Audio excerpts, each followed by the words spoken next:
climbs, we bring you every line. From dirt to asphalt, lights go green.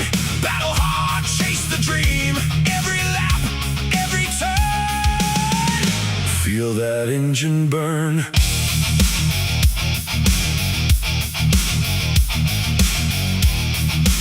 The views and opinions shared on this program belong solely to the hosts and guests and do not necessarily reflect those of our sponsors, affiliates, or broadcast partners. All right, race fans, let's rev it up!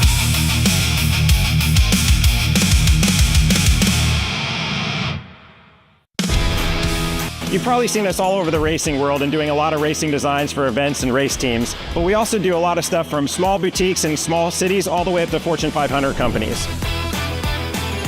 Your brand deserves to be seen. We print on more than just shirts, hats, jackets, bags, and much, much more. Custom corporate branding starts here.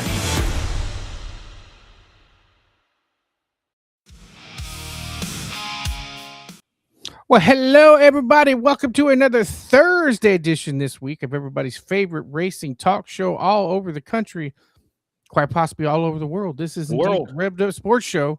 Showtime, Bobby Chappie, Rodney Rodriguez there on your left, and we're back again. Rodney's back in the saddle. Special thanks to Sugar Sean Folsom for hanging out for an hour or so last week, and yeah, it's going to be another fun-filled episode today. We got a lot of stuff to talk about. I got to tell you, dude. So last week while I was gone, obviously there at Chicagoland, I texted you Friday, dude. I was in a tornado. That was a literal tornado blew through that place on Friday, and then Saturday wasn't quite as bad. And when I say not quite as bad, I say the winds on Saturday were probably only 50 to 55 degree or miles per hour. It's crazy shit up there. The videos look pretty intense. Dude, it was some scary stuff. I ain't gonna lie. I'm fascinated by weather, but when you're sitting in a big old dually pickup and that sucker's moving around, sitting still, that's not a good feeling. It's not a good feeling. But all survived and all was done, and off we go. Here we are again. Good to be back in hot Texas. Might rain next week, I saw just a bit ago. Hell, it might rain this weekend in some spots, depending on where you are. Well, probably everybody's racing. Or at least all the South Texas tracks are racing all at the same time again.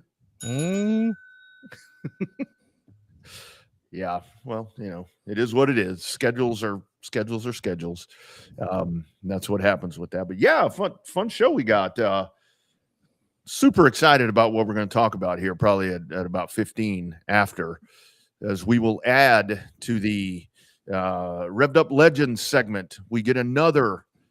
And I think this is going to be a fun one. This is right up our alley, right up in our timetable.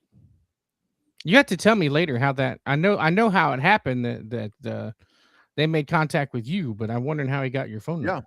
Yeah. I'll tell all that here in a little bit when we talk about that, because it was definitely a group effort. I like the word connector. You know, to kind of connect people. I think it's really cool when you do that, whether it's in business or whatever. But connector is definitely, would that be an adjective to describe this situation, how this happened? Because I think this possibly could be an adjective. It's, you know, I mean, it's not necessarily, it's the act of doing something, I guess. Oh, okay. What's a pronoun? That's he, she, him, her, he, right? She, him, her, yeah. That's pronoun. Oh, all right. Pronouns are descriptive, I believe. I'll have to double check, but go back to my elementary education days. Like if I was describing a race car and I said, boy, that's a real piece of shit, that would be a pronoun, right? The pronoun would be an insult. Probably. Yeah, the pronoun would be shit and turd, I think would be nice. Or shit. The pronouns identify as shit and box. That's probably the right one. There you go. So what was, I saw what you posted. So pit lizard, would that be an adjective? That's everything. Yeah, that's a descriptor. That is a noun. That is a verb. That is a virus. I mean, that is everything. I didn't know about the waffle belly, though. I was kind of surprised when I read about that, but I hadn't heard that one before, and there's a lot of stuff that floats around now that I don't really know what any of this shit means. I've kind of been out of the loop a little bit too much to really understand what all of this is.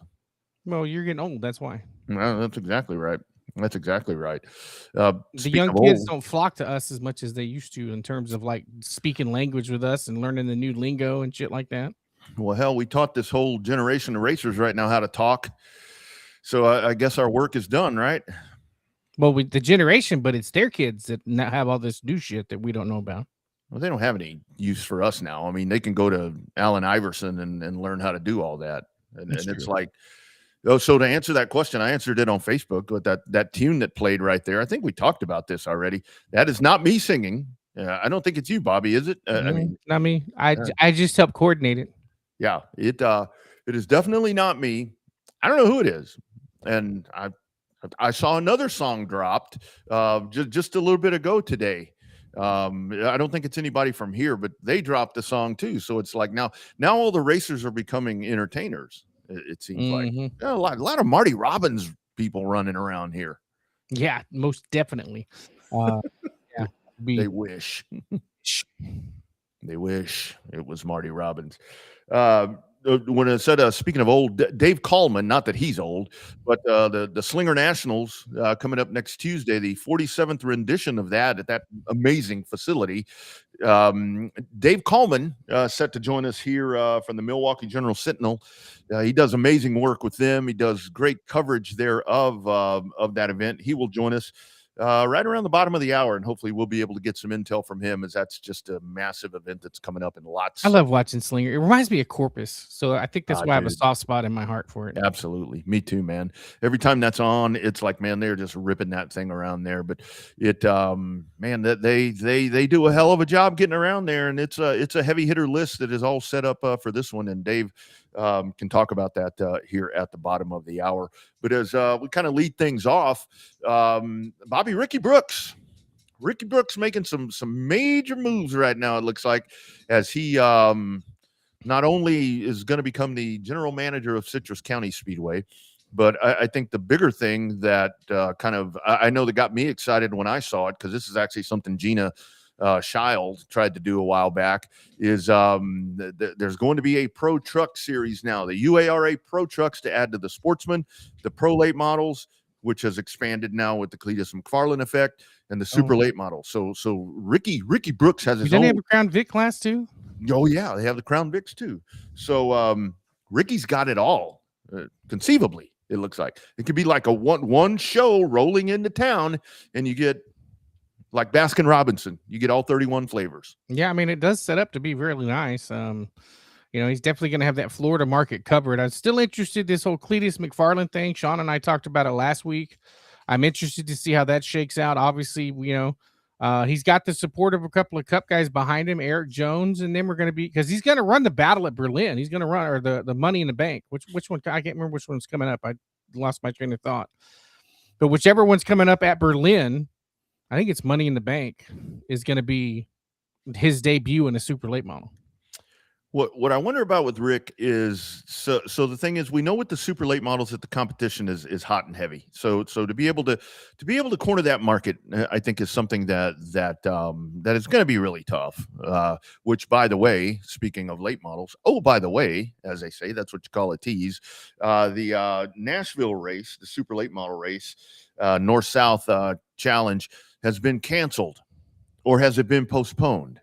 There's a debate on that now. See that? Our man, Matt Weaver. Is it canceled or is it postponed because no makeup date has been released? But I think they're trying to find one. Good luck with that. Good luck with that. And those promoters might be thanking their lucky stars or digging for 4-leaf clovers or whatever. Because remember, the Modifieds and Mayhem were supposed to be part of that deal with the battle on Broadway. And they had to cancel that race because there was a shortage of tires. Shortage of tires. Yep, absolutely. And that's where we get to this right now, kind of back to the point here with Ricky.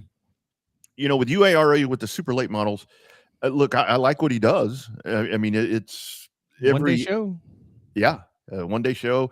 Everything's in effect to make it a little more cost-effective. If you can even relate cost-effective into super late model pavement racing, I guess that's the best. That's the best example of it. But I don't know. Ricky was actually on last night on Ultra Broadcasting. He talked to our man Alan Dietz, and here's a little bit of that discussion, just kind of different points that they talked about. The first one was exactly what we're talking about. It's one show that can come into town. The pro truck guys have been on us for probably 2 years now about doing something, and it's just time. It's fitting with everything else that we got going on for 27. Adding pro trucks, and we're talking about adding at least one more division for next year. Well, then there's that. I mean, I don't know what modifieds. I would think, unless the Crown Vics aren't officially part of UARA, but I thought they are. I think they are, unless you could somehow absorb the modifieds of mayhem into that. But it kind of sounds like with everything that Ricky's doing, that everything's kind of going to funnel. Well, I don't want to ruin the sound, but everything will funnel through Citrus County, which makes sense if you have a home base. But that to me, that kind of makes it more of a home track effect. Remember when Marianne with the TSRS at the end, when it became the TSRS, but it only ran Kyle. Yeah, TSRS NASCAR TSRS late models. Yeah. And what obviously what got me excited when I saw about the pro trucks, I'm thinking, oh man, this is going to be great. You know, I'm thinking in the Southeast. Again, is what I'm thinking. And again, Florida is the Southeast, but that's a question that came up. Mobile, you're thinking Pensacola. Yeah. And here's the question that came up. What trucks? Because we think of pro trucks here in Texas, but there are lots of other pro trucks. So that was the next question. What trucks? For you, I'm assuming that this it means that you can bring a whole show, including support divisions, to any race that you want to. I mean, I know that you're not going to make pro trucks pull to Wisconsin and stuff like that, but where it makes sense, you could take multiple divisions. Absolutely. We can bring we can bring the entire show basically. What truck rules going to be like? Because I know here in the Carolinas, the trucks are kind of like a late model stock car. What are these pro truck rules like, and what are you doing as far as tires, new tires, scuffs, or what? It's going to be basically the Central Florida rules. We fine-tuned them a little bit. Been working on them for about 2 months now, just making sure everything's buttoned up so when we put them out, we don't have to change them. It's probably, that's not set in stone yet, but it's probably going to be 75 lap races like the Sportsman.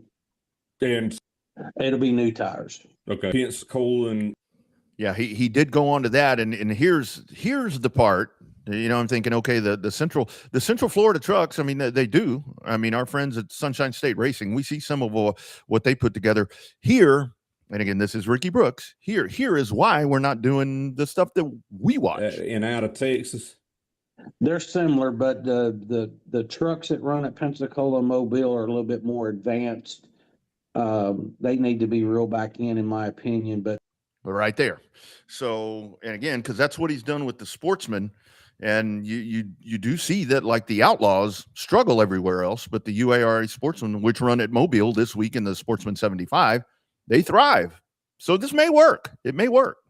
But now the only good thing though, and I know Dietz is a connected dude, right? And he keeps up with has his pulse on the racing community. The fact that he was still able, after the struggles that H&P has been having getting cars and trucks to the racetrack, the fact that he was able to ask about trucks from Texas being able to race. Granted, yes, it's the same trucks that run in Mobile, same trucks that run in Pensacola. But it was nice to know that Dietz was able to say, hey, what about the Texas trucks? Because that includes us into the mix, you know? Yeah. Well, that's the Jared Mopin effect right there. You know, because that dude is kind of elevated. I mean, because when you look at the Texas truck guys, it's really the only one right now, you know, and I get it. I mean, the haul is whatever. And I don't know what's H&P averaging. What are they? 6 or 7 trucks, I think, is about maybe what 8 max, potentially. Yeah. And, but those are guys, you know, those are guys that are just going to run there. And I totally get that part too. I mean, it's like, you know, we can have that discussion, you know, is it what's better for a racer, to travel to chase money or to have a good secure home track that you want to race at? I mean, to me, for a lot of guys, because now, like with Texana this weekend, and the I saw where you guys said that with stock cars coming in, my first thought was you can get some from Kyle or from Page, but a lot of those guys are happy just running there. And yeah, or they're end up going to Abilene, but they're 350 miles apart, so I think it works out where there's a potential for stuff to happen, because I think a lot of the DFW guys will go down to Abilene. I think a lot of the Central Texas iStocks will end up coming down to Edna, because it's a whole lot closer from Central Texas to Edna than it is from DFW to Edna. Yeah. But with Ricky, what I really do like with that, and again, here's the thing about it, to where with Ricky's UARA, once you roll the trucks in, I think if we really want to look at that, you can probably only say that if you're going to run a big track, and when I say big track, I mean it by in size, that it's going to be Mobile. That the track in Irvington would kind of be their home super speedway. They're not going to Pensacola. I mean, it's pretty obvious there. I mean, yeah, the UARA trucks will not run at Pensacola. No, they absolutely will not. And that's why I think that for Ricky, that's a really good move, because Ricky has a great following and a great base in Florida outside of Five Flag Speedway. Well, I mean, there are people there at Five Flag Speedway that love and adore Ricky, but when it comes to going and getting, you go chase what's a little healthier, in my opinion, in Central Florida, and that is those pro trucks. So I'd love to compare the rules. I haven't had time to sit down and do that. Maybe we just get Ricky on here and he can tell us. But again, he said that may change. So let's say Bobby, for you, because what Ricky and them do, I mean, their point funds are really good. They do a really cool points thing to where it's by money won. It's not somewhere where you can miss a race or two. I like that part that he's always done with that. So if let's say you had a truck here in Texas and you're racing in Houston, and you had the capital to where you could go race Florida, go race wherever this thing is going to do, would you consider converting yours to be a part of UARA, or would you be more happy just kind of staying in one place? Depends on how far off the rules are. When he says rein him in, that could be something simple as shocks. Yeah. Could be something as simple. It could be something simple as headers, or potentially transmissions, or whatever the case may be. If I'm running not even top 5, if I'm running top 3 in Houston, then I'm looking at Ricky's potential for Ricky stuff, mainly in Mobile. I'm not going to unless it's a big money show, I'm not going all the way to Citrus County. That's a hell of a long way. Yeah. That's a hell of a long way. So I think that your best bet is to try to get some of them guys and gals in there from Mobile and go with it, because that's the next closest track. I mean, some of the truck guys run, that's the same rule package as Pensacola, Mobile, and Houston. They all run pretty much the exact same set of rules, because that's where you're getting the trucks from. Mm-hmm. But there's a hell of a lot more trucks that go from Houston to Florida than Florida to Houston. Absolutely. And that's where, I've talked about it before, where people have told me directly, to where it's like, I don't want to run the smaller track. It's like we live and die on the bigger tracks, but like we're going to talk about Slinger here in just a little bit. I mean, that one kind of bumps them all with that one, so I don't know. It's going to be interesting to follow and see how it works out, but Ricky's making some big moves right there. I like the unity part. I like all that. There's going to be detractors for it. And he went on to say that with Citrus County, probably somewhere in the area of 11 events will be what they're looking there. I think that's a pretty compact schedule. I don't know if that's all divisions. I don't know. I personally think that the Sportsman and the trucks and the Crown Vics, I think, would be a pretty good pill. I don't know if you break all that up and you're like pros and trucks, Sportsman and supers, or how that's going to happen. But it's a novel concept. Depending on the rules for the Crown Vics, they could run both. Mm-hmm. They could run both sets if you divide them up. Like that's what Terry tried to do with USRA. He divided up late models and trucks and then modified. So, he tried to get more stuff done with the late models, with the super late models back in the day, but that didn't seem to get any traction. So, and I think that's really where I think kind of maybe what Ricky's doing. I don't know if he would actually tell us this, but to where it's like, if you're going to grow the UARA, because like we said, the super late model is what it is. That's going to be really, really hard with all the competition, with everything that's going on. Make it centric on the super late models, and you do, I don't know, 3-4 big shows with the late. Still run them, but you have the Rattler, you have the whatever it's going to be that are kind of the marquee things, and then you base everything else with the other stuff. Kind of working up to that. So I don't know. We'll have to get Ricky on here and discuss that. But I just thought that was there you go, Pro Trucks. I like that. It'll be cool. It's an opportunity. Yep. It just depends. It just depends. Like you said, he's got to reel him in. So it just depends on what his version of reel him in is. Yeah, reel him in, and the whole thing is, I think people know by now the way he operates. So it's not one of those things to where somebody's going to jump into one of the, let's say, the truck, for example. The rules are written, whatever they've done to change the Central Florida ones or kind of tweak them up a little bit, and somebody's going to get taken off guard with a technical thing and be all pissed off. I think with Ricky that it's pretty cut and dry. Pretty cut and dry. Yeah, pretty cut and dry when it comes to Ricky. He's not gonna let a super late model guy come in and stink up the Crown Vic rules. It ain't gonna be this Mickey Mouse shit like FIFA. You're not gonna have all that. You won't have all of that happening. Speaking of FIFA, big announcement coming up here in just 2 minutes after I make this point, because I'll forget. When we sit here and we talk about NASCAR numbers and all that, wow, only 1.5, only 2 million. Do you see the Mexico England number? It's pretty intense. Between Fox and I guess it's Deportes. Yeah, Deportes. 44 million people watching that footy game, as they say. It's incredible. And the Americans still suck because we don't play soccer in this country. Can't get past. You can't get past the round of 16. Americans just need to stick to what they know. Hockey. Just stick to hockey. Don't mess with anything else. We've won hockey over here. That's it. Yeah, if we didn't have American football, soccer would be king, but it's not. So, and racing isn't either. So that's kind of my point there, to where it's like all these TV numbers. I don't care what metric you look at that. 2.5 million, or on a good day, 7 million for the Daytona 500, 6 million for the Indy 500, 44 million. Yeah, but everybody's still wishing they bought more inventory with races. Fox wants more, Prime wants more, Turner wants more, NBC wants more. Well, only so many to go around. I hope Prime would have got him. Speaking of 44, what is half of 44, my friend? 22. Ooh, number near and dear to my heart. I love that number. I raced that number for a long time. Probably my favorite number. 22 and 4 are my favorite numbers all time. 7 is right there, 53 right behind them.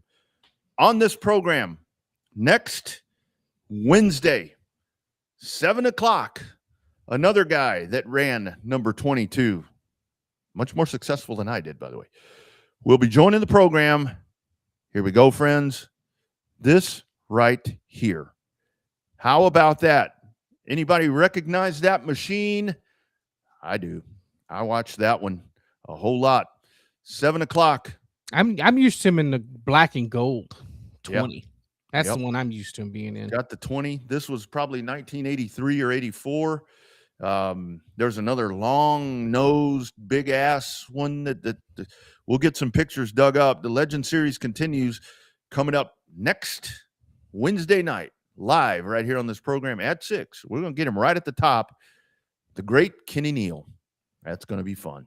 He's got stories. I got 45 minutes of them last night, Bobby.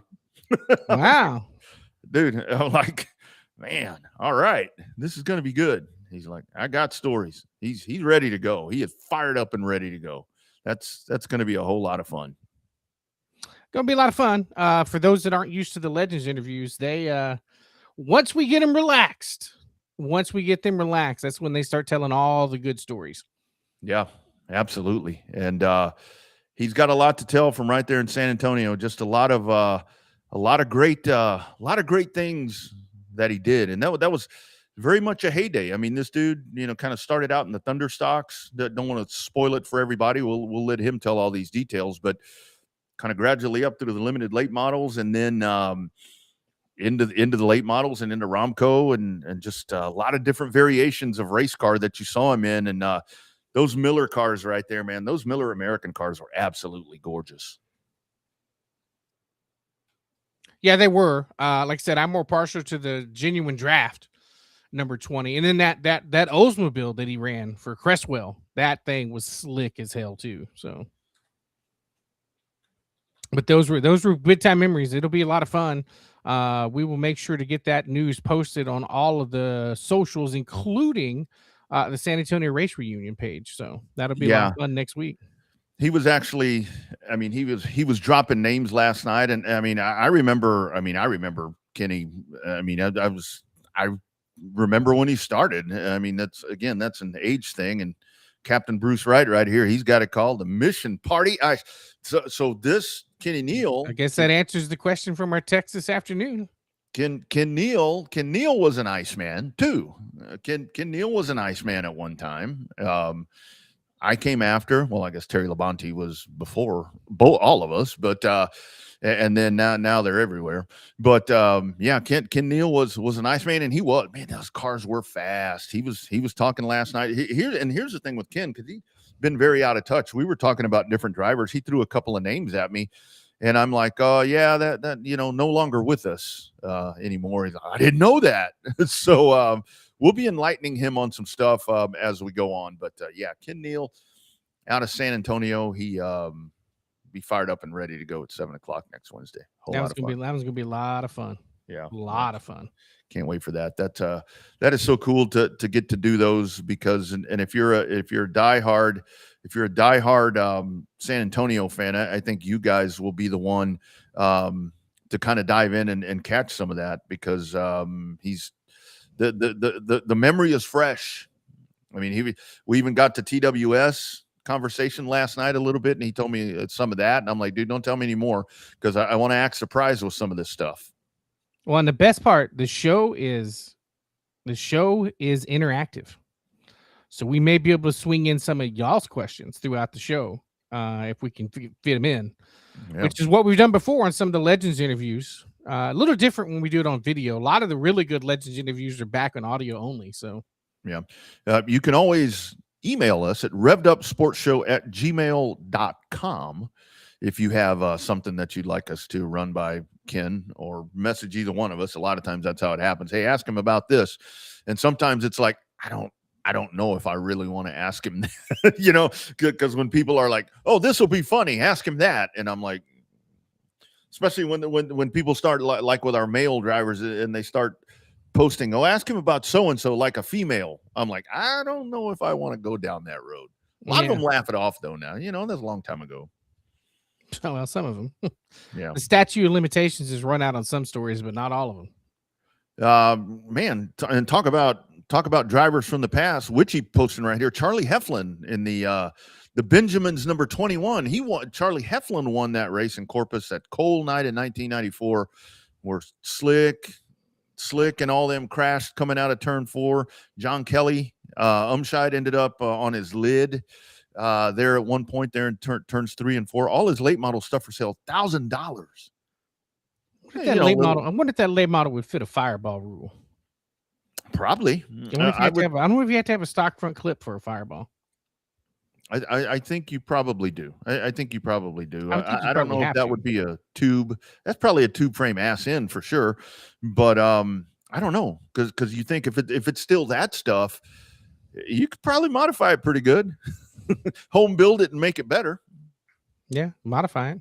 Yeah, absolutely. Yeah, Charlie Heflin, hit him up if you're looking for some of that stuff. Well, that's another name. We'll talk to him. The hell, send him our way. Shit. Yeah, we can get some good stories out of Charlie Heflin as well, talking about stuff down there in the Corpus Christi area. And for our Southeast friends, you don't have to be from Texas to listen to stories and stuff from Kenny Neal. Oh yeah, they'll resonate with all kind of race fans. Well, the thing with Ken Neal, I think, is once we start getting this out to the masses, because Ken stretched it out of Texas. Kenny went off and did some other stuff. He was actually talking about last night, and it's funny how this always comes up when we talk to the legends when it comes to racing over in Bryan or at TWS, where it's like he's like, I remember racing Davey and Clifford. I'm like, don't tell me anymore. Don't tell me anymore, because they come up every time. And I remember those races, but Yeah. Good conversations to be had. You never did break the news of how he got your number. Oh, all right. Yeah, super good. So this was a conversation. How did this happen? I don't remember exactly how it happened, but somehow Lance Gaither, our good man Lance Gaither, was the one where it came up something about Ken Neal. And he's like, I may be able to whatever. And this was like, you know how I am. This was months ago that conversation was had, or that message, or however it was exchanged. And I'm like, oh, okay. And for some reason, something happened a couple of weeks ago. I heard the name Ken Neal. I'm like, let me reach out to Lance. So I reach out to Lance. He's like, oh man, I probably can't connect you, but hold on a second.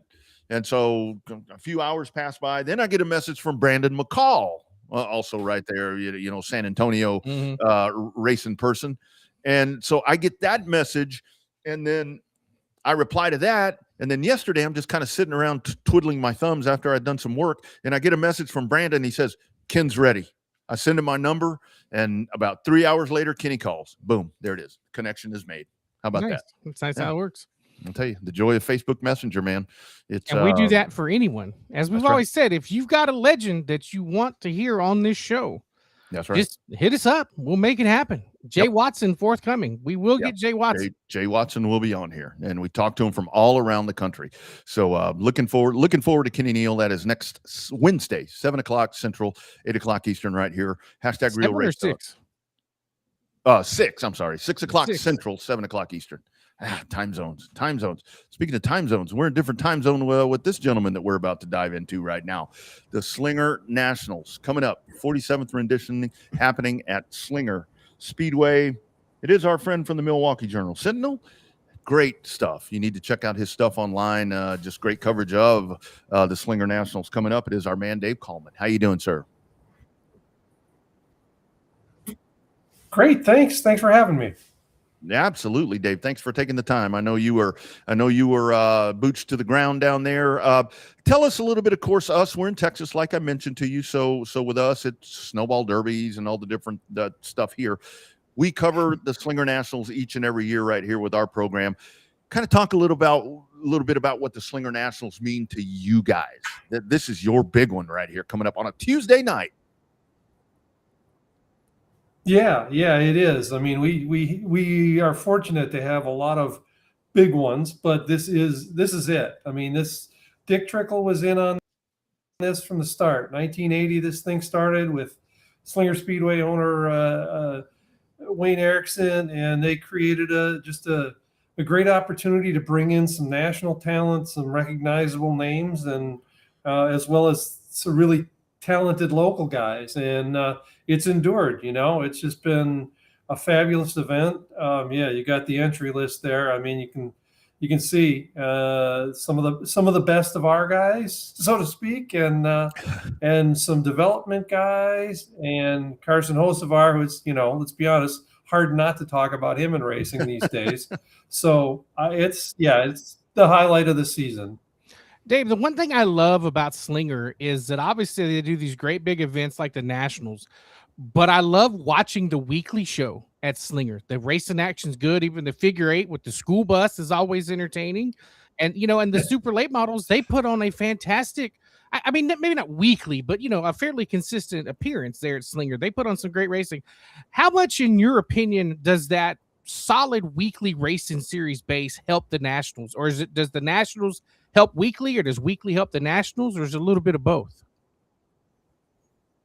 That's a great question. Chicken egg, right? I'm not sure. I mean, certainly Slinger has a great history of weekly racing. It's kind of evolved over the last 5 or 10 years. As you guys know, we kind of drifted away a little bit from the weekly program being a thing and guys running for track championships into more specials with sort of more elite fields, in our case, around the state or around the region.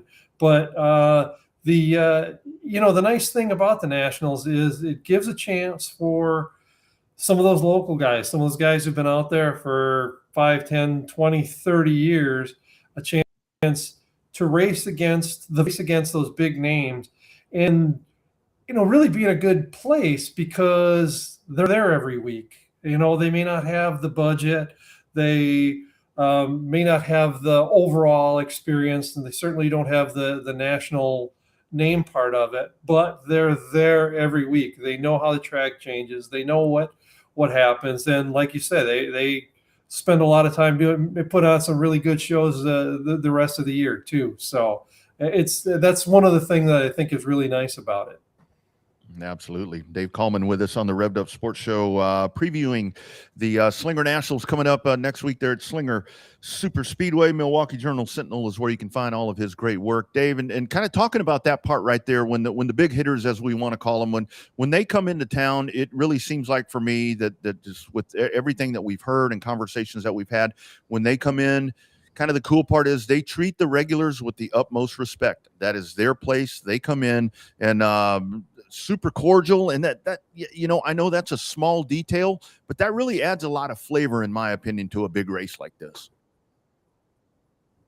Yeah, I think that's a great point. It is almost the first thing you'll hear when you talk to a visitor about coming to Slinger is they'll talk about the history of the event and the feel of it, and then how hard it is to compete with guys who race there every week. And it is, they do a really nice job of sort of fitting in. And for the most part, we've had, largely had good luck with, sort of guys without a lot of Slinger experience holding their own without being,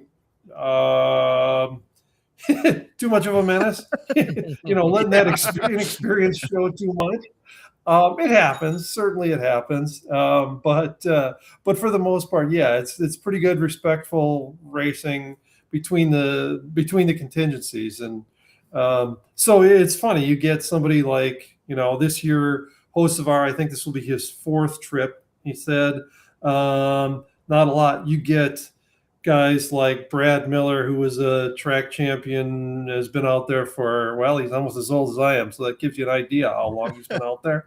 And you get the regional guys who are there maybe, twice a year or something like that, year after year, the Gabe Summers types. Yeah. So they do a really nice job of mixing and blending. And I think there is a lot of mutual respect.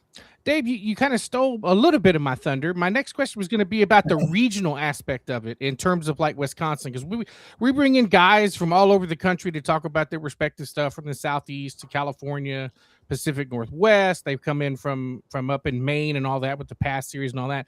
What's the region like over there up in Wisconsin? Because I work with a bunch of guys from Wisconsin, and they were like, we only race. They're like, you guys only race once a week. I'm like, well, that's enough. They're like, no, you don't understand. From where we're at, it's 7 days a week up there where we're at, all the way from Monday all the way back around to Sunday. So talk about that regional racing up there as a whole.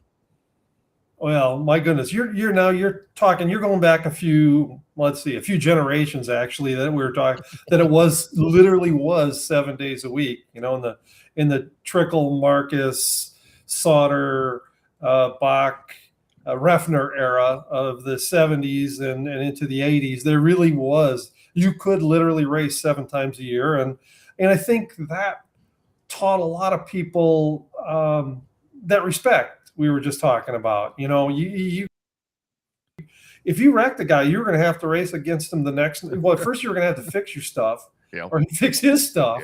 And then you're going to have to race against him the next night and the night after that, and then twice on Sunday.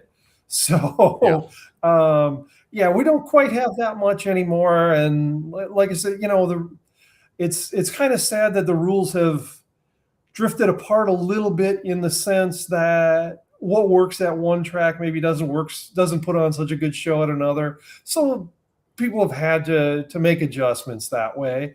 And let's be honest, the cost has gone up, I don't know, 100-fold since Trickle did this. Least. You know what I mean?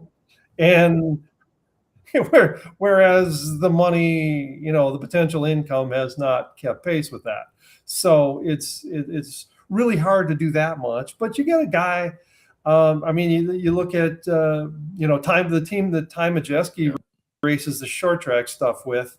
I mean, run, I think, most of the ASA stars, a bunch of, a number of Midwest Tour races. And I think he's at Slinger like 5 or 6 times this year. Fenhouse did a little stuff down south, but he's mostly been, Midwest Tour, Midwest big specials kind of guy. Gabe Summers won the Midwest Tour a few years running. Casey Johnson. He's had some. He had some concussion related stuff that really kept him down a little bit. But he's a guy who can go anywhere and contend. So it's a really strong bunch. Yeah, absolutely. Dave, I have to ask you, so this year, a little added wrinkle, kind of in the sense of NASCAR with bracket challenges and all this different stuff. Bracket challenge involved this year there in the Nationals, and with a little extra money, $20K on the line to win this thing. They may be able to pad their pockets a little bit more with the bracket challenge coming up this year. Yeah, that's one of those things I'm eager to see, because I'd love to tell you this is how it's going to work, but I just don't know. I feel like I need to see how it plays out. I mean, because it is new and it's not something I've thought about. But Travis Dasso, the relatively new track owner, and some of his guys were kicking around ideas on, like, okay, how do we make this a bigger deal? How do we bring a fan element into Monday night, because the drivers are all going to be there anyway. Right. So can we have a little crowd? Can we tie the 2 nights together? Can we have a little extra money on the line? And I mean, there's a 100 lap CRA pro late model race too on Monday night. So, and I believe there's a bonus. Now, this is where I probably should have paid closer attention, or I should have better memory.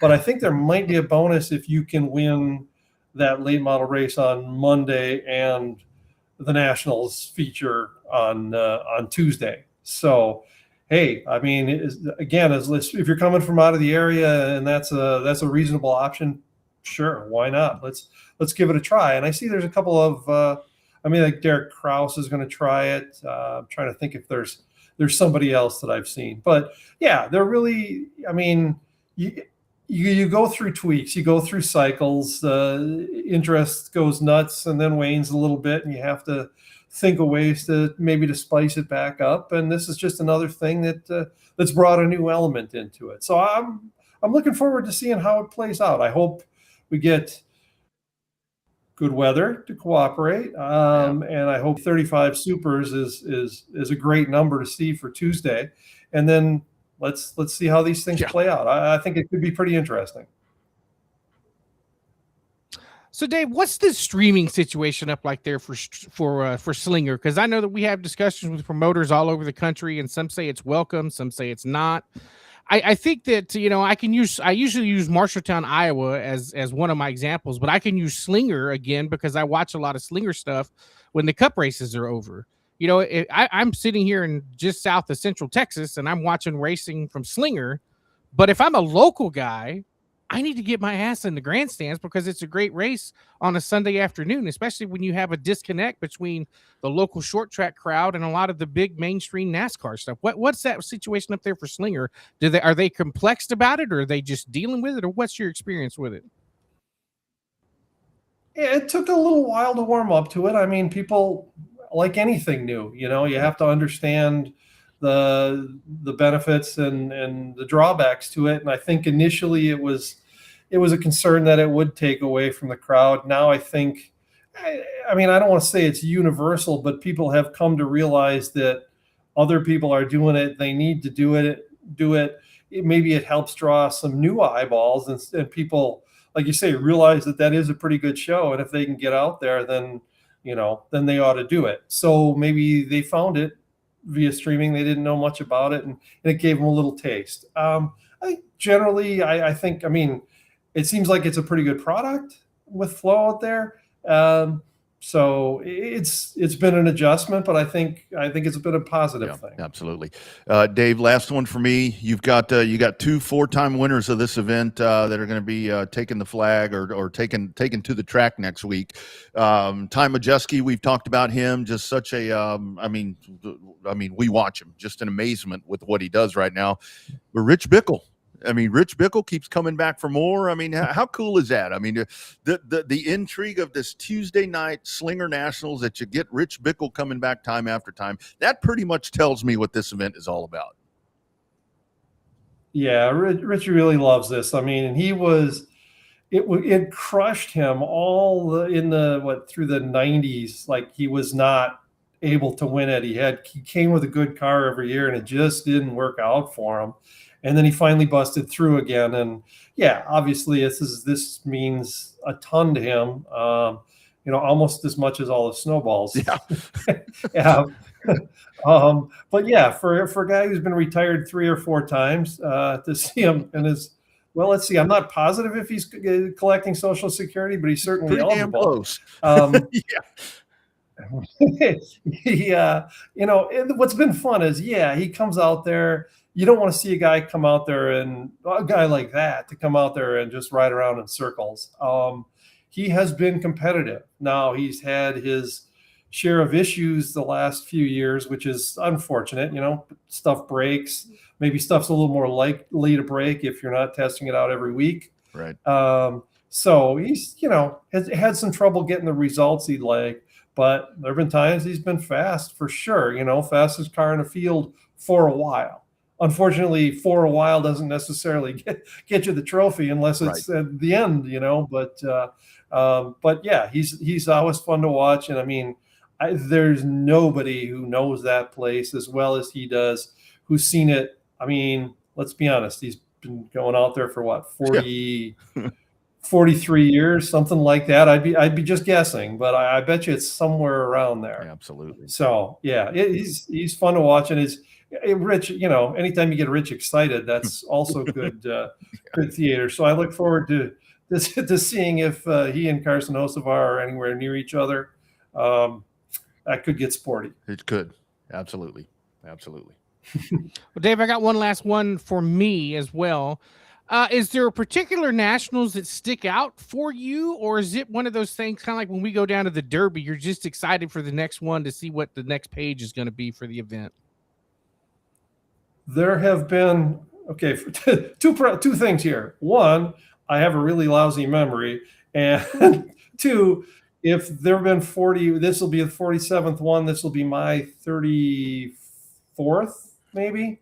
They do kind of run together, unfortunately. But the nice thing is there have been so many good stories throughout the year, and really that's all I root for. I don't care who wins, just make it easy to write about.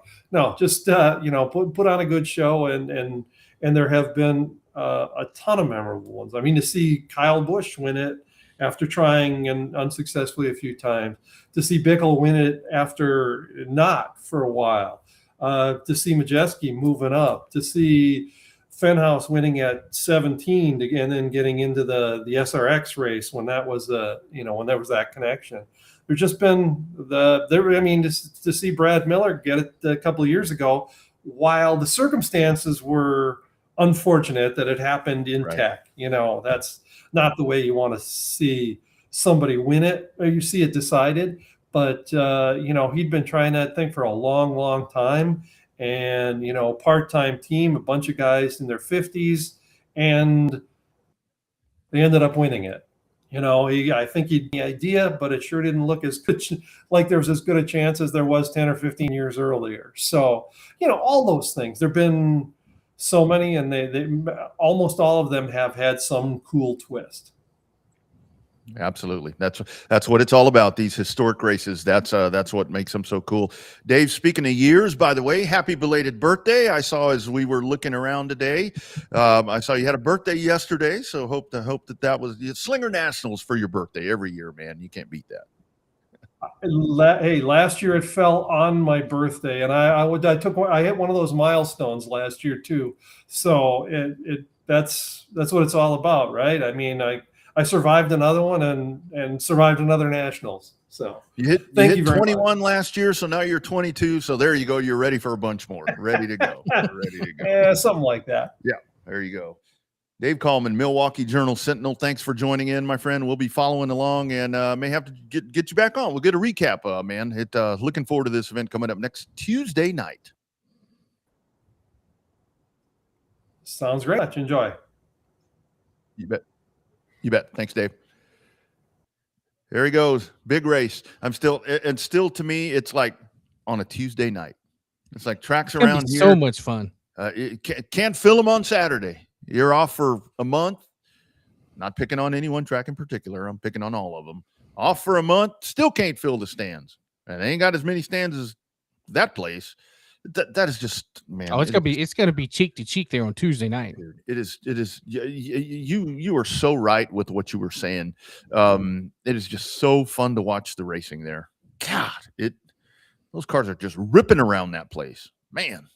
Yeah, so much fun. Watching the super late model buzz around Slinger. It's just, it's like Corpus, but it's not at the same time. It's like Corpus, but yet it seems like it's a little tighter bowl. Yeah, but it's a lot. I mean, it's if you've never watched a race at Slinger, I'm sure there's some on YouTube. If not, pop yourself down in front of the TV with some popcorn on Tuesday night and Tuesday night and just watch it. It's going to be a lot of fun. We'll have the recap for you on Wednesday along with Ken Neal. All of that happening here on the Revved Up Sports Show. Big thanks to Dave Coleman right there for jumping on from the Milwaukee Journal Sentinel. You can find all of his work right there. Actually, if you follow Dave on Facebook, you can actually find a lot of his work. There's a lot of really good content right now about the Nationals and just other stuff as well. It covers all sports. I mean, I see volleyball, I see baseball, all of that. He's one of the kind of one of these multifaceted journalists that we have. That's so what many. You got to be nowadays. Yeah, absolutely.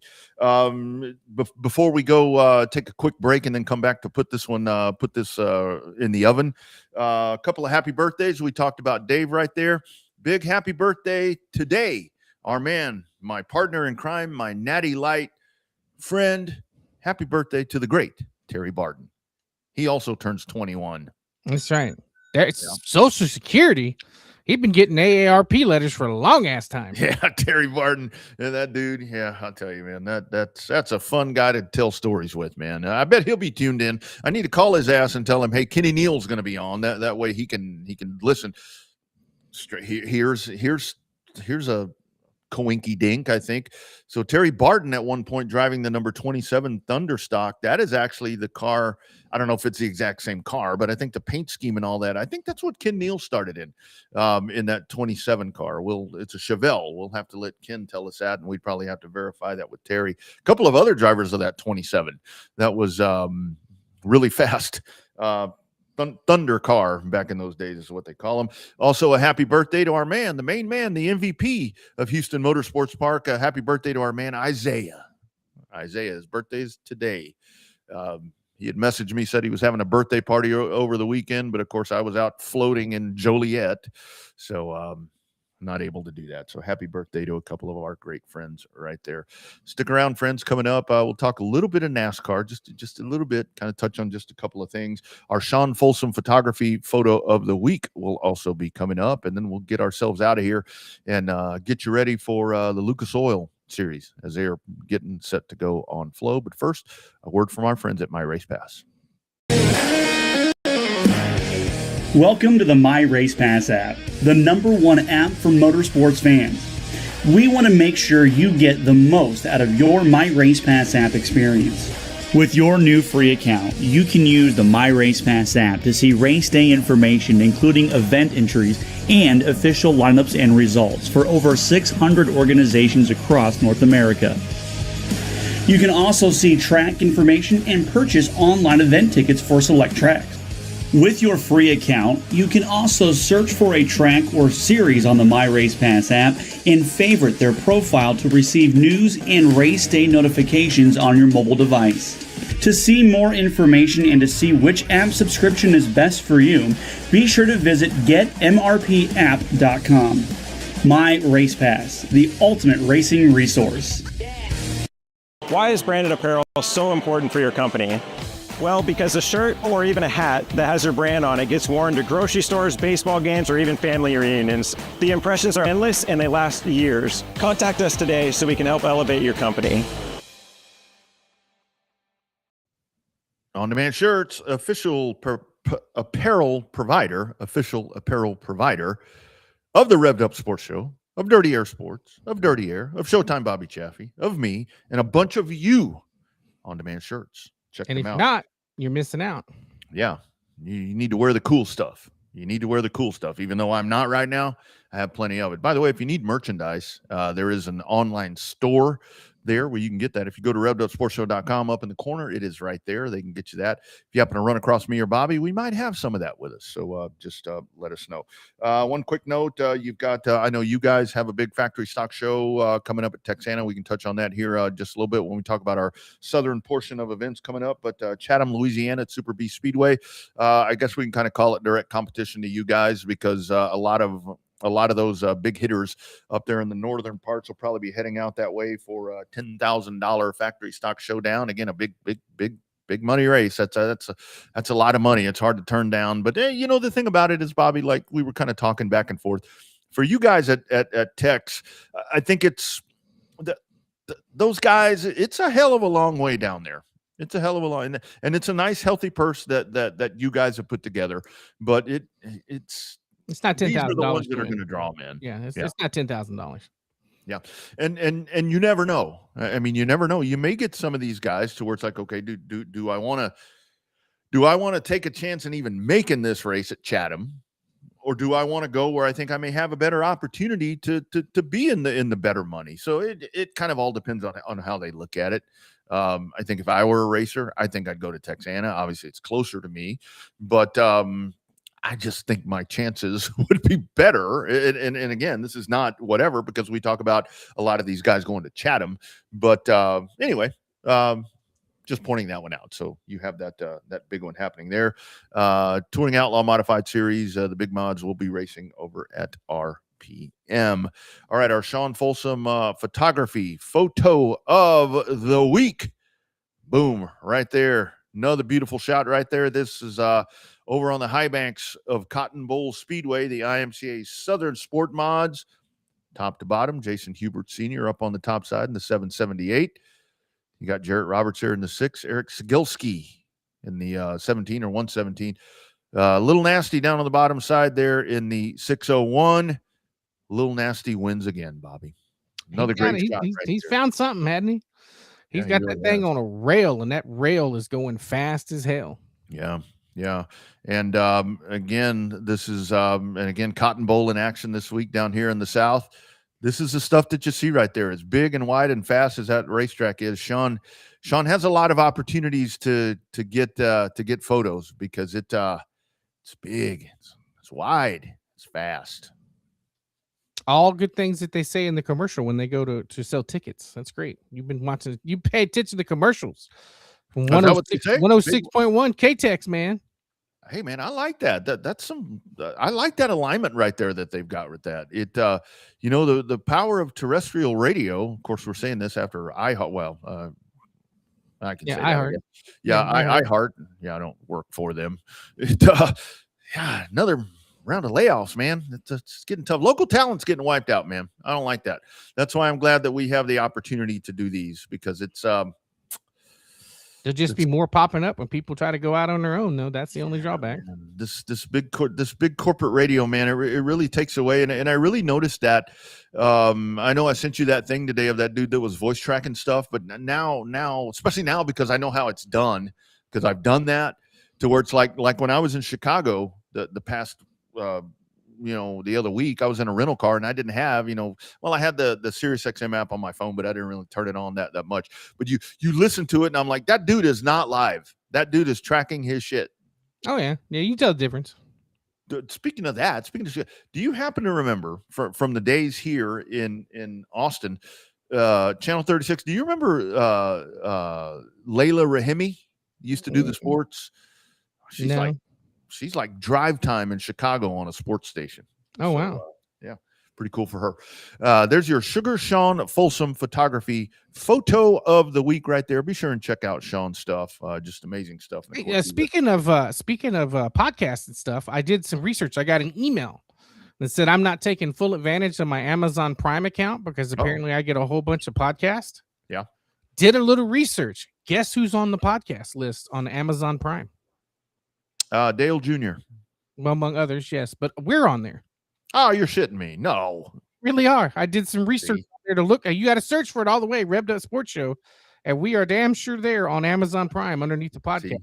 See, Amazon Prime is so cool that Russ is on there, and you get a 30-day trial. Well, I don't know if that still goes on, but look, man, as we kind of gravitate over to NASCAR, do want to mention this that Captain Bruce mentioned on that 718 show out there at HMP, among other things. It sounds like there's a lot of stuff going on, but you'll have the Quarter Midgets doing an exhibition there, so that ought to be pretty cool as they'll put them out in the infield. I would say put them towards turn one.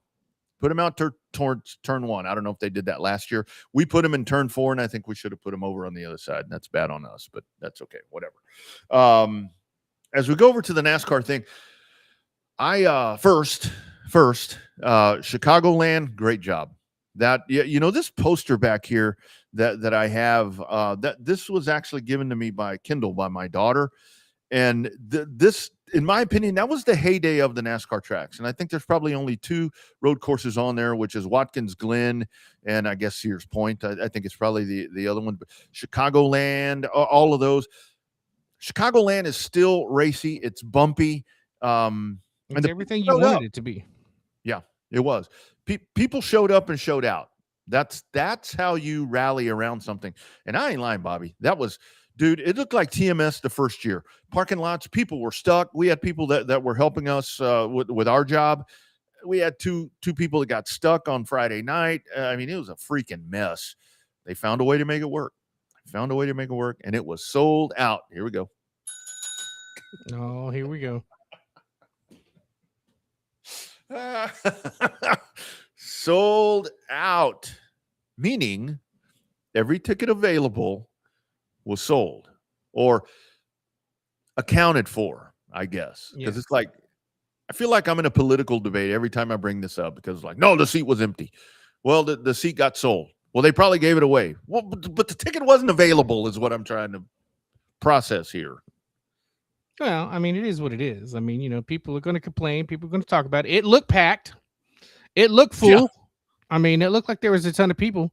But the best thing is, it got better from Friday to Saturday, Saturday into Sunday. They got together, worked over it overnight. Obviously, when it rains, like apparently that was like a down. It's just like when we went to the street race in Chicago. Something about NASCAR in Chicago, they get record-setting rain from not having it for a long time. It's the date. It's July 4th. I mean, because I had totally forgotten that one. I guess the last one in 19, same shit. That one got delayed substantially. So it's like me and a coworker were talking about this over the weekend. It's like, and he's from that area, out Springfield, Missouri area. It's like, just get it off of the 4th, utilize the 4th. I mean, Daytona's probably the place. I mean, but Daytona, the city doesn't want it. They don't want it. There's too much going on. That's what they're talking about. They want the race in August because it brings more tax dollars in throughout the year. I mean, July at Daytona, the July 4th weekend is the weekend to have that race. But the city of Daytona and Volusia County, they don't want it on 4th of July weekend. They want the extra tax revenue when the racers and shit come in August. Yeah, that's what I thought was so funny with everybody saying the Daytona thing, where it's like the city and county are like, no, we told them no. They wanted to be here. We don't want them here.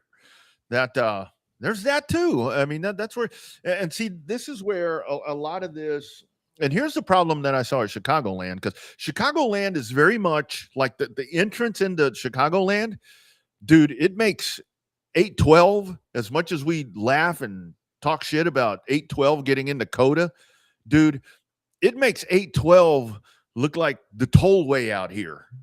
This is wow. some raggedy dag little, I mean, literally 2 lanes.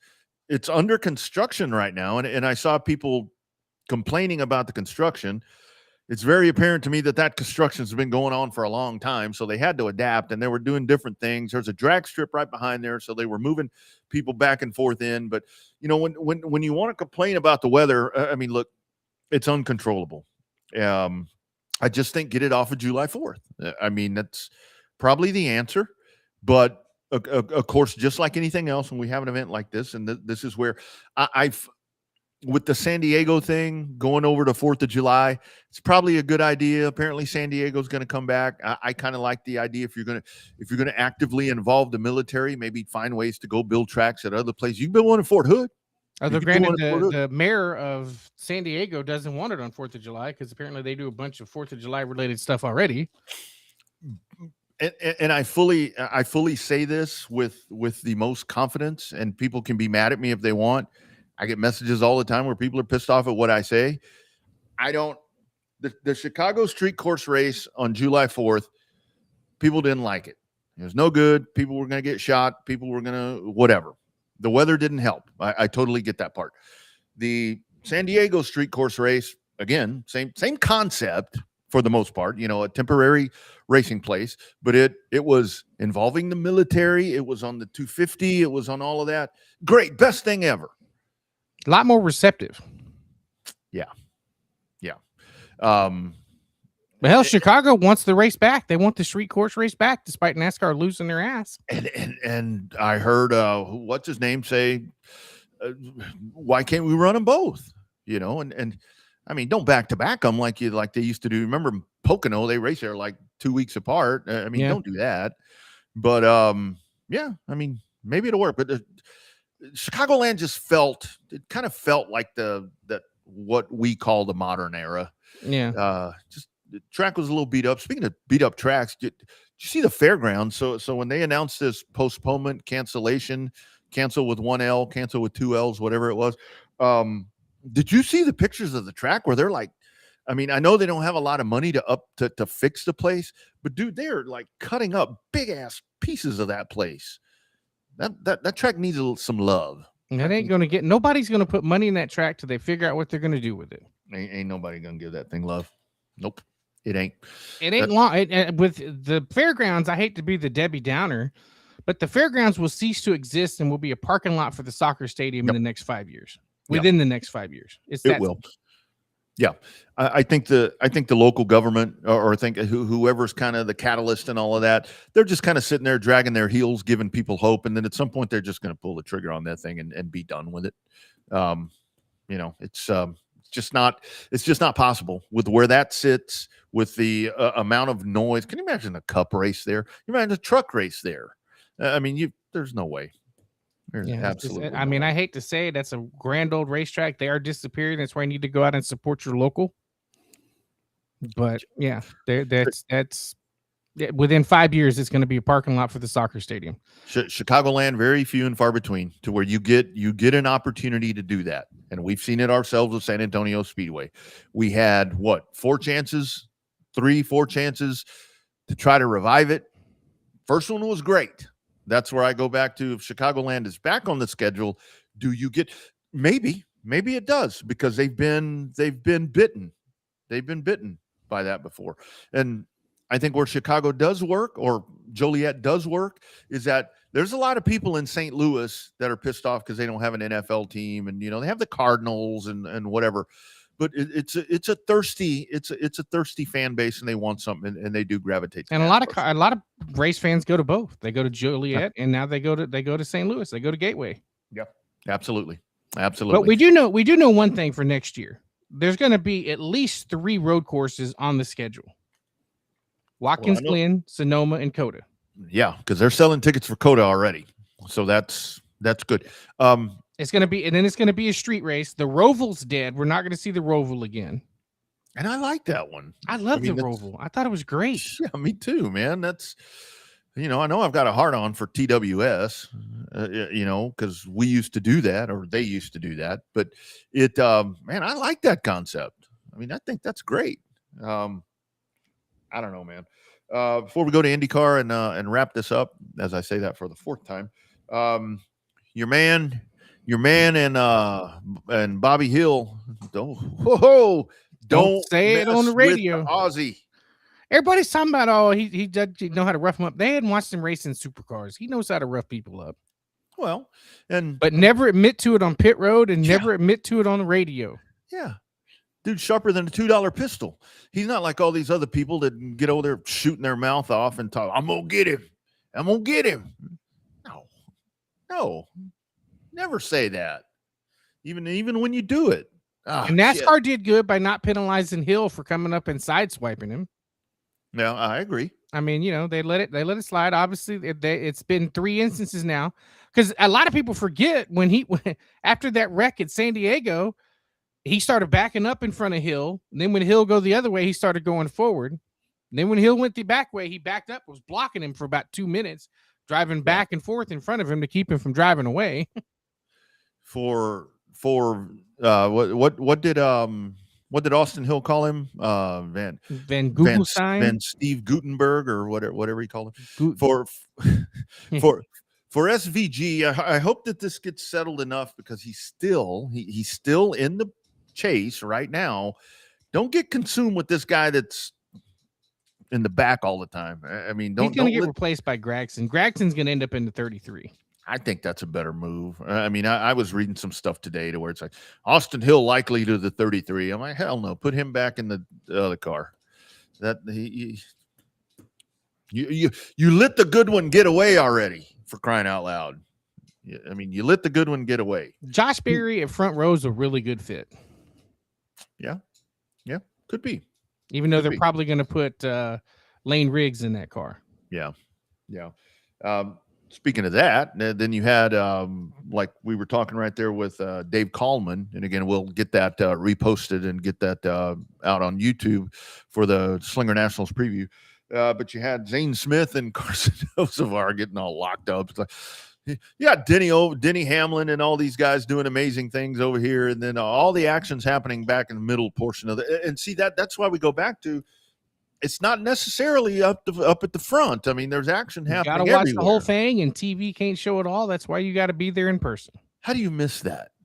I mean, that's Dale Jr. called out his own network. Sheesh, come on, man. You have to think something's going to happen, right? Jeez. I mean, that's how we do it as announcers. If you know there's a beat between a couple of people, that's when they get close to each other. You start calling that. Yeah. I do like the no penalties. Just let these people figure out how they're going to handle this. If they want to go out there and stick each other over the fence, I mean, that's fine. But I'm assuming, and I think this is more with the SVG and Austin Hill thing. I think it'll kind of extinguish itself. But I did love where he's like, oh, I'll talk to him, but he'll just grunt. Yeah, that's awesome, dude. SVG's a rookie on ovals, but he is no rookie to racing. No, that's what everybody. Yeah, a lot of people. Just because they don't know his background from V8 supercars, he roughed a lot of feathers over there. Yeah, absolutely. Lastly, Scott Dixon, IndyCar, man. It's like all these changes and stuff. I mean, it's still weird to me to see the number 12 car and not have Will Power behind the wheel of that thing. Yeah, with David Malukas driving that vehicle. Now the famous livery Ganassi number 9 will have a new occupant, because Scott Dixon heading to McLaren. Dude, this is now that's the NASCAR equivalent of that would be what? Jeff Gordon leaving Hendrick? Yeah, I would say, or maybe Earnhardt leaving Childress for Hendrick, maybe.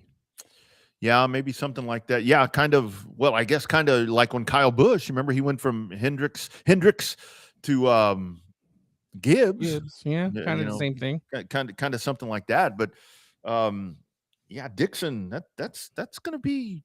I'm curious to see what he does with McLaren. So you've had all those changes. Rosenquist. I mean, just all of that. And McLaren couldn't get Pelot, so they got Dixon instead. Yeah, absolutely. Yeah. R.I.P. Bonnie Tyler. Big fan of Total Eclipse of the Heart. Are you, my friend? I mean, I know the song. I heard it multiple times all day today. So yeah. Oh, you probably going to hear it. It's going to be. I'm so tired of Sweet Caroline. I'm like, oh, okay, great. I did. It's all these songs that they play like at the stadiums and all that. When you hear them, it's like Sweet Caroline. I never really liked that song. What was it that they were playing at the soccer for the U.S. team? Country Roads. Country Roads. Never liked that song when it was popular. I mean, all of these songs, I'm like, all I don't right. understand what that has to do with soccer. I can understand it playing at the West Virginia football games. Yeah. But I don't understand the whole soccer connection. Of course, I don't know a lot about soccer. I had to text my sister the other day during the Mexico rain delay and was like, hey, do they play soccer in the rain? She's like, well, yeah, if they didn't play soccer in the rain, they would never get any games completed in England. I was like, Yeah, that's true. That's true. Yeah, I mean, all these Journey, Don't Stop Believing. I mean, I liked it, I guess. It was all right, but I mean, kind of like it's almost like Living on a Prayer is a little old now. I'm tired of hearing that one too. I mean, now the one that I don't get tired of is like when they crank out, another one, Bites the Dust. I like that one. I mean, I can listen to that one kind of on repeat for a while, but it's like, yeah, all these songs, I'm like, man, find something else. I don't want to hear these anymore. The Sweet Caroline one, Bobby, is really the one that drives me crazy. I'm like, okay, I get the whole dun dun dun shit, but great, yeah, whatever. I mean, give me something else. I sang that at the race ranch only because Owen said, "Sing this shit or you ain't getting paid." I should have not got paid that day. Anyway, hey, speaking of the race ranch, we want to send our thoughts and condolences over to a speedy recovery for Kyle Jackson. One of the E-Mod racers down at the race ranch had an incredibly hard hit. Car flipped over. Cage, it's been discussion online. I feel like the cage did what it was supposed to do to a certain extent. It did try to collapse a little bit if you look at the pictures, but speedy recovery for Kyle Jackson. I know that they've got some meal trains going for him. I know there's a GoFundMe going for him. Fairly serious neck injury and fairly serious back injury on that. A couple of crushed vertebrae and cracked vertebrae and stuff like that. So, I mean, he got out of there. But yeah, that's a scary situation. You can get a lot more information on that all over Facebook. But the best place to go is probably South Texas Race Ranch for the most up-to-date information on stuff on Kyle Jackson. Yep. And another example right there from the preacher over here from the pulpit. Don't skimp on that safety stuff, man. Super important, and it's a good thing he didn't, because it probably could have been worse. That damn infield tire, it don't budge. I haven't seen a clear shot of that, but it looks like that's kind of what may have happened right there. So yeah, all the best there to Kyle Jackson. All right, my friend, I know you've got duty on Saturday night. Cotton Bowl Speedway will be off and racing. I-37, like we said, Mobile, all our local tracks, Mobile. Yeah, looks like a good weekend for you if the rain holds off, which I think it will. I think it's not supposed to start raining until Sunday night, Monday morning. So yeah. Well, I think the good thing is it can rain for a bit. Ground's getting kind of crunchy, as they say over here. Kind of looking like fried chicken, Good. Yeah, I got a 4x4 now, so I'm not worried about it. You'll be all right. All right, friends. Thank you so much for joining the program tonight. Again, if you missed the word a little bit ago, right there, be sure and check in next Wednesday night, 6 o'clock Central, 7 o'clock Eastern, as the Revved Up Sports Show Legends Series grows by one more. Joining us out of San Antonio, he will be live, the great Kenny Neal from lots of heydays over at the South Texas pavement racetracks will join to tell some stories. And as we always say, Bobby, with these legends stories, it's like we talk about statute of limitations a lot of times. These guys don't give a turkey. They just tell you what they're thinking. That's always the best part. That's right. They tell you like it is. So they tell you the old school way of doing it, which is not really the way we do it anymore. That's right. Good stuff. All right, my man. Have a great rest of the week. All the archives at revvedupsportshow.com. You could go there. You hit Dirty Air Sports, and that will take you to the YouTube page. Like and subscribe to that. Of course, on Facebook, like that page as well. And be sure and check in. We'll see you next Wednesday. I sent you the Prime video, the Amazon Prime podcast. I sent you the picture. Oh, nice. I'll go in there. I'm going to go in there and watch that show. See what them guys are all about. That's right. See, you and Sean comes on the show, and they probably just added it because he was on. Maybe that's what it. That could be. I don't know. Had to have been. Had to have been. All right, friends. Get out to a short track if you can. And if you can't, find a streamer that is helping out those short tracks. So keep this thing alive. Want to see all these short tracks do what Chicagoland did. Persevere. All right, friends. He's Showtime Bobby Chaffee down south. I'm Rodney Rodriguez. We will catch you next Wednesday night. Kenny Neal and more. It's been #Real Race Talk. It is the Revved Up Sports Show. Have a great weekend, everybody.